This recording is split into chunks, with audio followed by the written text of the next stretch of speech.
পড়াশোনা এবং বিভিন্ন কাজের চাপে দীর্ঘদিন হয়ে গেছে তালহা কোথাও বেড়াতে যায়নি। আর তাই তার মা বলছিল তাদের মামা বাড়িতে বেড়াতে যাবে। তালহা আর কোনো কিছু না ভেবেই সেই প্রস্তাবে রাজি হয়ে যায়। তালহার মামা বাড়ি ছিল একটা প্রত্যন্ত গ্রামে। সেই গ্রামের পাশে ছিল একটা বড় পাহাড়। গ্রামের লোকেরা বলাবলি করে একসময় এই পাহাড়ে নাকি অনেক ডাইনোসর বাস করত। শোনো তালহা, আমরা আগামীকাল ভোরবেলাতেই তোমার মামার বাড়ির উদ্দেশ্যে রওনা হব, কিন্তু তোমাকে একটা কথা দিতে হবে। কি কথা আম্মু? ওখানে আমরা বেড়াতে যাচ্ছি, কিন্তু ওখানে তুমি কোনো সমস্যার মধ্যে নিজেকে জড়িয়ে ফেলবে না। কি যে বলো আম্মু, আমি কি ইচ্ছে করে নিজেকে সমস্যার মধ্যে জড়িয়ে ফেলি নাকি? যখন দেখি কেউ কোনো বিপদে পড়ে তখন তাকে শুধুমাত্র সাহায্য করি।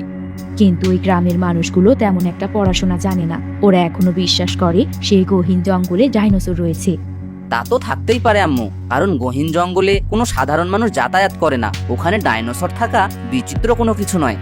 তুমি কি পাগল হলে তালহা? আজ থেকে কয়েক কোটি বছর আগে ডাইনোসর পৃথিবী থেকে বিলুপ্ত হয়ে গেছে। শোনো আম্মু, সত্যিটা না জেনে কোনো মন্তব্য করা উচিত হবে না।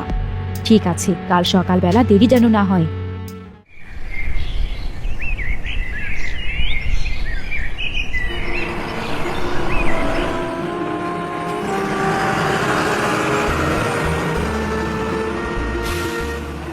পরের দিন সকালবেলা তালহা তার মামার বাড়িতে পৌঁছায়। সেখানে তালহার মামা মামি তাকে দেখে খুব খুশি হয়।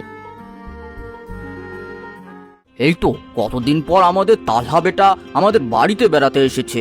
এবার কিন্তু আর 1 মাসের আগে শহরে যেতে পারবে না। হ্যাঁ মামা, একবার যখন এসে পড়েছি আর সহজে তোমাদের বাড়ি থেকে যাচ্ছি না।